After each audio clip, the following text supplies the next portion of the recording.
Hey guys, it's Luke here and welcome back to another video. You join me here today at Oulton Park. It's my first time ever visiting Oulton Park. I am here with my Golf R enjoying some kind of off-camera track time, but it would be rude not to feature this. This is Jack's 1000 horsepower, circa 1000 horsepower track spec R35 GT-R. Now Jack is actually the reason why I'm here today, because he's just recently started up a track day company, meaning he arranges various track days around the UK. So if you want to learn more about that, Holly's Events is the name. There'll be all the details down in the description down below. But of course, in usual fashion, we'll catch up with Jack, have a run through everything he's done to it, which I will warn you, there is a lot, before we go out onto Oulton Park for some hot laps in this circa 1000 horsepower track spec R35 GT-R.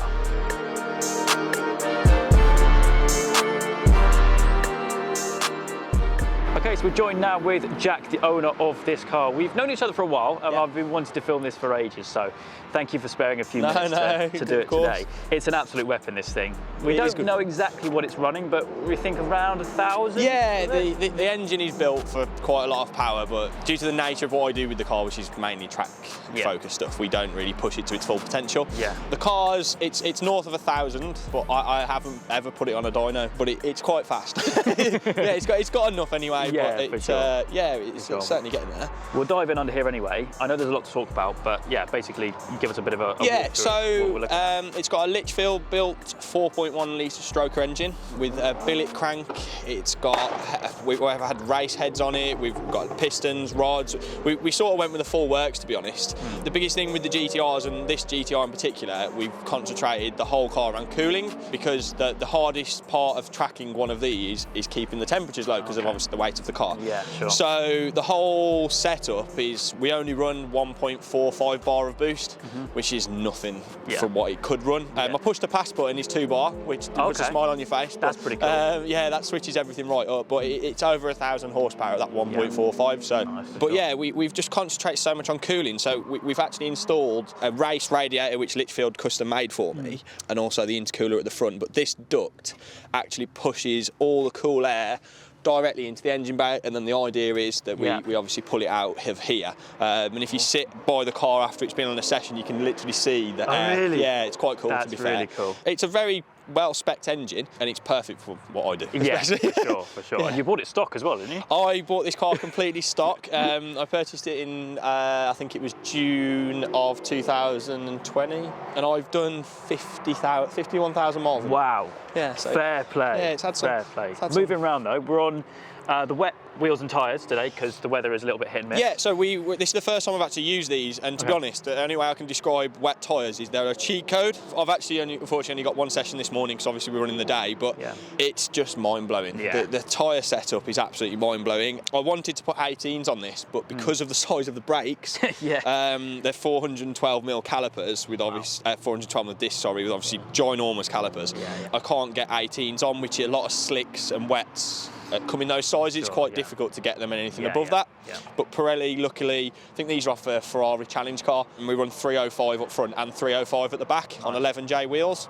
But yeah, it's you'll experience it. They're like a cheat code, is the best way to put it. For sure. Suspension wise as well? Yeah, so we run the Nitron RT3 kit with, we've worked with a couple of different setups on this car between me and Litchfield, and the car's currently set up to essentially me. It's me. If I get in the car, I'm very comfortable in the car, which makes me fast in the car. I think if someone else were to get in the car, they would probably not like the setup as much, because they may like it a little bit more tail happy, but I like the car very neutral, and it certainly helps get the power out of the corners. With full SPL kit as well, so all the suspension arms we changed. That's more preparing for slicks, to be honest. Okay, nice. That's preparing for slicks. Moving around the back though, the biggest wing I've ever seen on a car ever. This wing, so it's actually a GT1, this is an actual Nismo product. Okay. So this actually was on, I believe, the 2012 plus GT1 and GT3 cars. So the mounts are off a GT3 car, because we wanted it to sit slightly higher, but it's a GT1 blade. The biggest problem with that wing is it works. That's probably the best way of saying it. So to try and keep the front end down,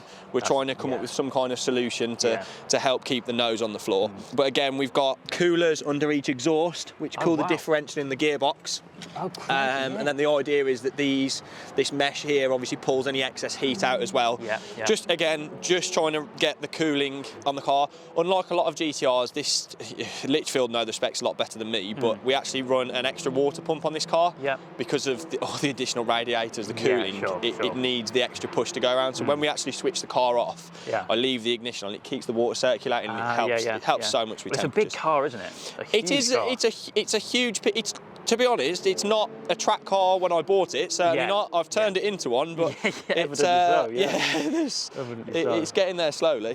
Absolute beast. And obviously inside as well, we've got a full setup in here. Yeah. So the interior, I am sorting the interior at the moment because I'm quite finicky. I like things to look nice, and obviously it's quite exposed in the back at the moment. So the only way I can describe, in like the Porsche GT cars, they've got like the Alcantara and having all that done in the back. We've got obviously the Tillet seats. My favourite thing I ever bought was this wheel. They're absolutely amazing. They're expensive, but they are just phenomenal. The quick release, everything. But I run that on my sim as well at home. Oh, nice. That exact wheel? Literally take it off and put it straight on my sim. That's cool. It's quite cool. That's very cool. Yeah, that was the main reason for getting it, to be honest. But mate, it's an absolute machine. I'm nervous, but excited. To be honest, it's one of those with this. It's got a massive load of torque. Like it's north of 800 foot-pounds of torque. It's such a lump of torque, but it's very controllable.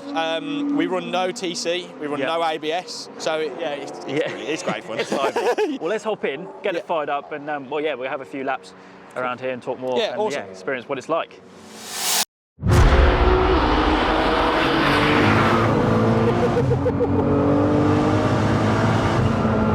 Definitely slippy. Trying to see how far we can push them. Yeah. Not that far. See, no ABS. It's just got so much power. It's got too much, hasn't it, really?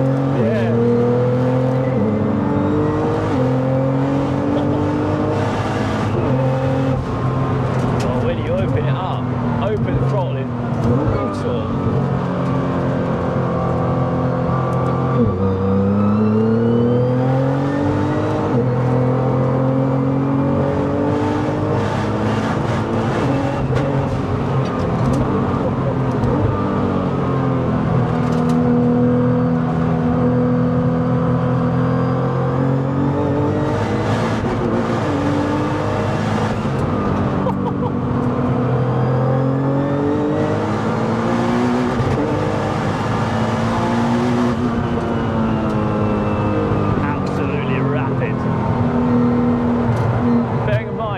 Outside it is so greasy, you can see the rain coming down pretty heavy on the windscreen, 1,000 horsepower and it's just putting it down.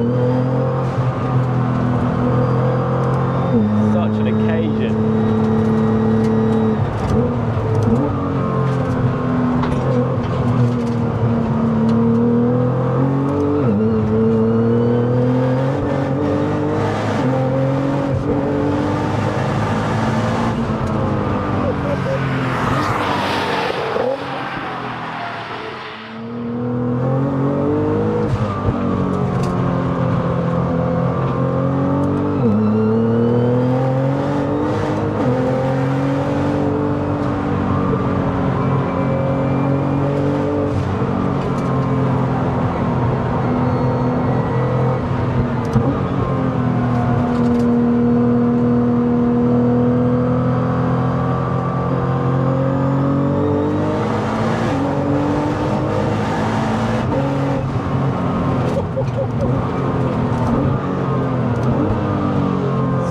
Say that this is too much power for a track, but if it was struggling to put the power down, I'd agree, but even on a wet day like this, it's still fairly point and shoot for what is a big car, like we were saying.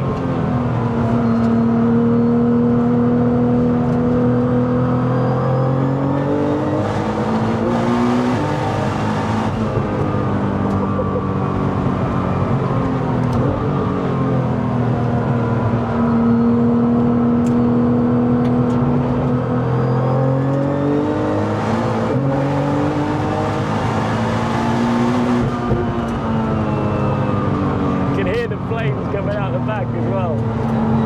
Wow. Incredible.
Unbelievable. Good fun, isn't it? Given the conditions as well, like, it just goes. Yeah. I'm not fazed by it. It's a bit of a handful because it's trying to get the amount to like really modulate the throttle. Yeah. Because it will spin up. Yeah, for sure. But mate, what an experience. Just good fun, innit? in here, there's so many noises going on. Yeah. Absolutely incredible. Yeah, it is good fun. And anyone who's watching that has got a Nissan GT-R and goes on track, we've just done what, 2-3 relatively hot laps. My coolant's at 72, my engine oil's at 92, my transmission's only at 106. Yeah. Like, we've worked so hard to get that. We feel like we've got it now, to be honest. So. Yeah, no, a lot of work's gone involved in it. I can appreciate it for sure. Yeah, you wouldn't be having as much fun with your other set of tyres and wheels. No. There we are, back into the pits. Albeit a couple of hot laps is all you really need, because I mean this thing is absolutely nuts. It's actually a shame that it's wet because I can't push the car to its potential. Yeah. Because of the sheer amount of power it's got. For sure. That's why I'm no bother putting on the dyno. No, I don't dispute it's got a lot. yeah, absolutely. You can find all the details to both Holly's events and also Jack's personal Instagram down in the description down below. But for me today, that is it. I hope you guys have enjoyed. If you have, please make sure you leave a like and make sure to subscribe. All the adventures still to come.